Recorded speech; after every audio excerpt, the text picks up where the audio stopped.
Atenção! Este vídeo tem spoilers.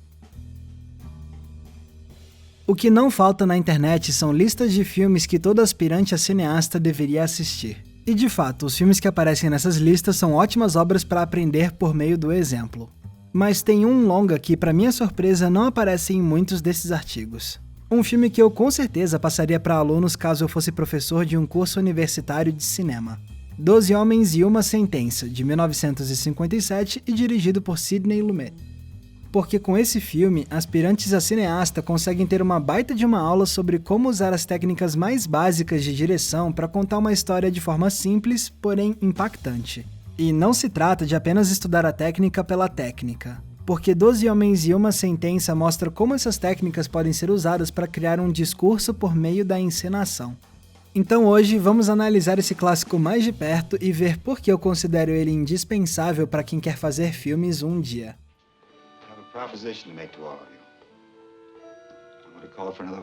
O principal motivo pelo qual eu defendo que esse filme é ótimo para aspirantes a cineasta é a simplicidade dele. Por mais que longas como O Poderoso Chefão, Rashomon e Cidadão Kane sejam indispensáveis para estudos, eles não são filmes que aspirantes a diretor olham e pensam, eu já poderia tentar fazer um filme desses. Porque em termos de produção e orçamento, eles são muito complexos, com cenários grandes e variados, cenas de ação difíceis de filmar, com figurinos não tão simples de conseguir ou confeccionar. Tudo isso parece distante demais da realidade de quem está só começando a fazer filmes.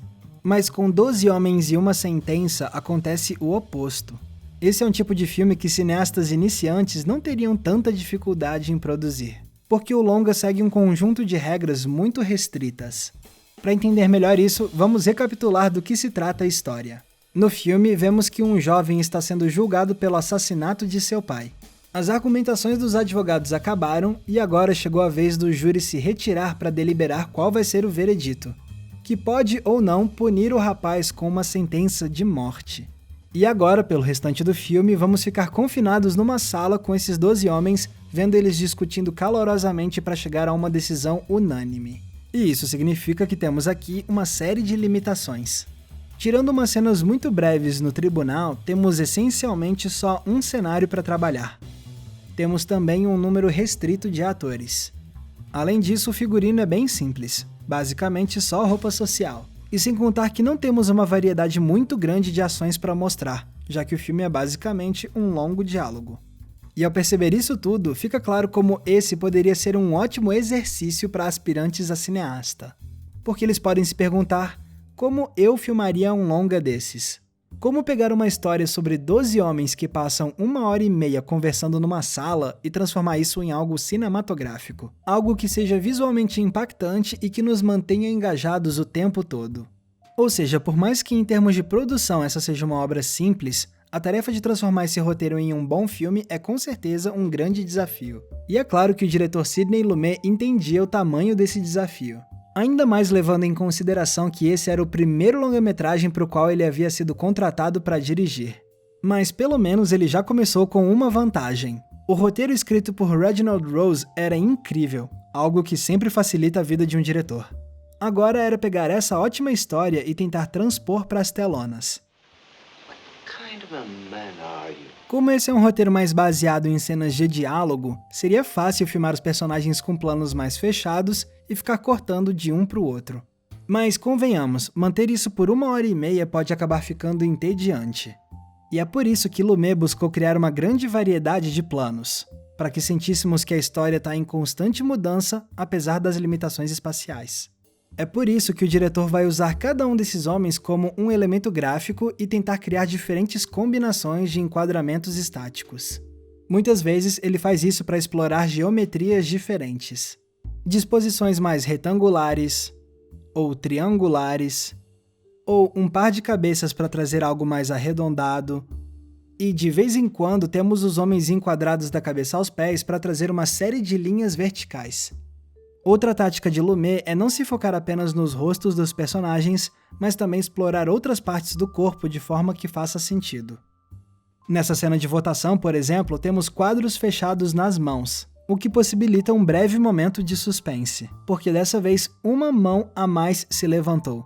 e a câmera segura antes de revelar a quem ela pertence. 6, 7, 8.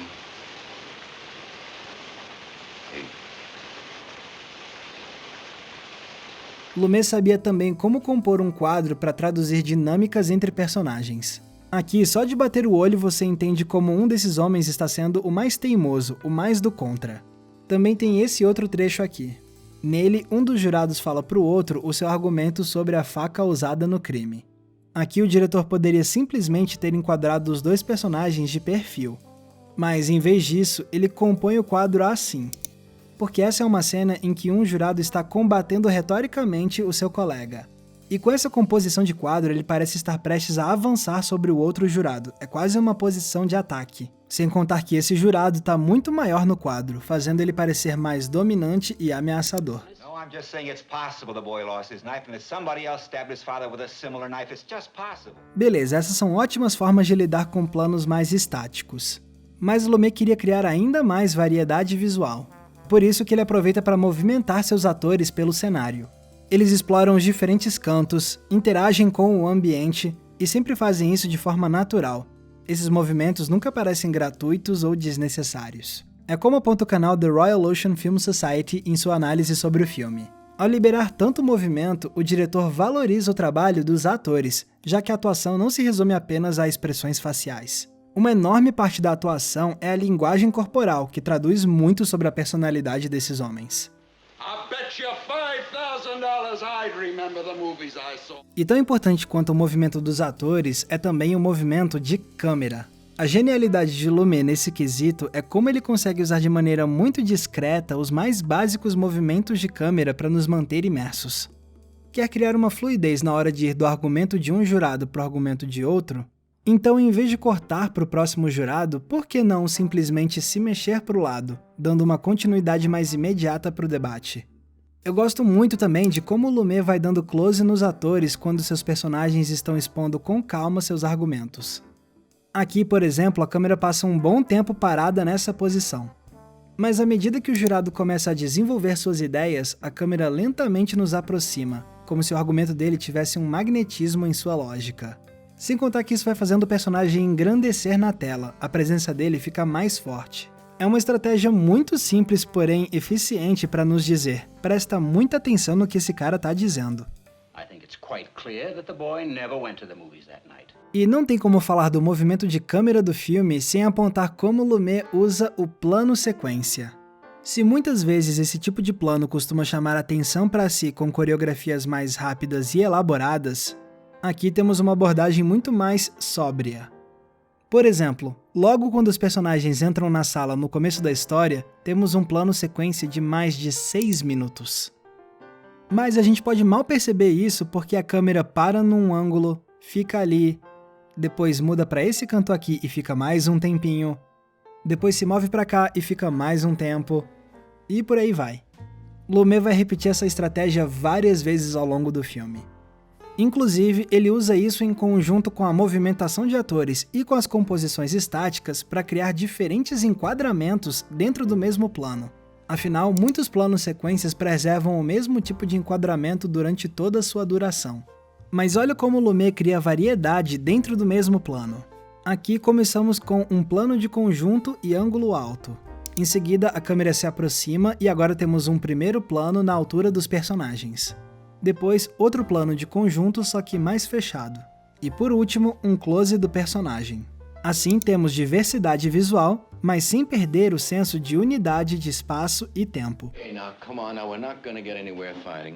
Mas é como eu disse no começo desse vídeo, não basta a gente dissecar a técnica pela técnica.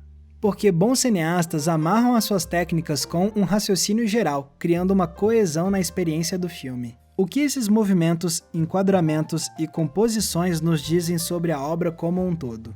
Em primeiro lugar, me parece que essa variedade de estratégias visuais não são apenas soluções puramente pragmáticas para não ter um filme monótono. Claro, isso é sim uma das motivações.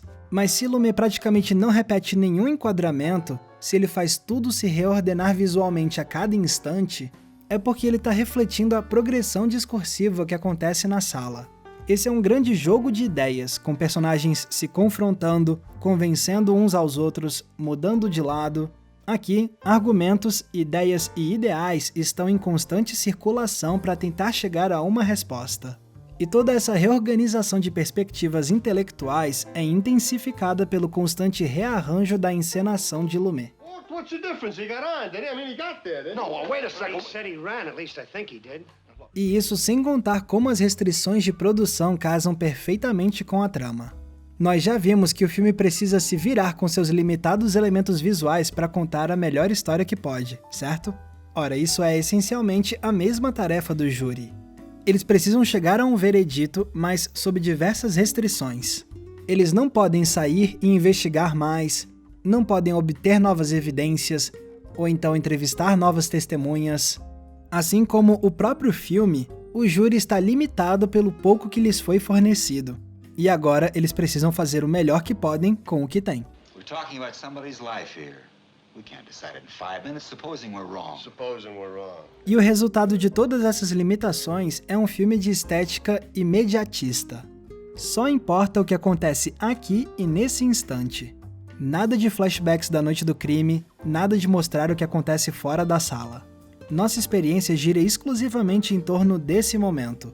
E tal imediatismo transborda até mesmo para a visão moral do longa. Porque após tantas deliberações, vemos sim o júri chegar a um veredito. Mas a gente nunca descobre a verdade sobre o caso. Jamais é revelado se o rapaz realmente matou o pai ou não. Significa então que a estética imediatista do filme dialoga com o imediatismo da situação. No fim das contas, o melhor que esses personagens podem fazer é encontrar a decisão moral certa para aquele instante.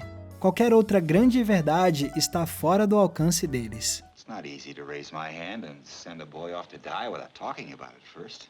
É por conta disso tudo que 12 Homens e Uma Sentença me parece ser indispensável para futuros cineastas.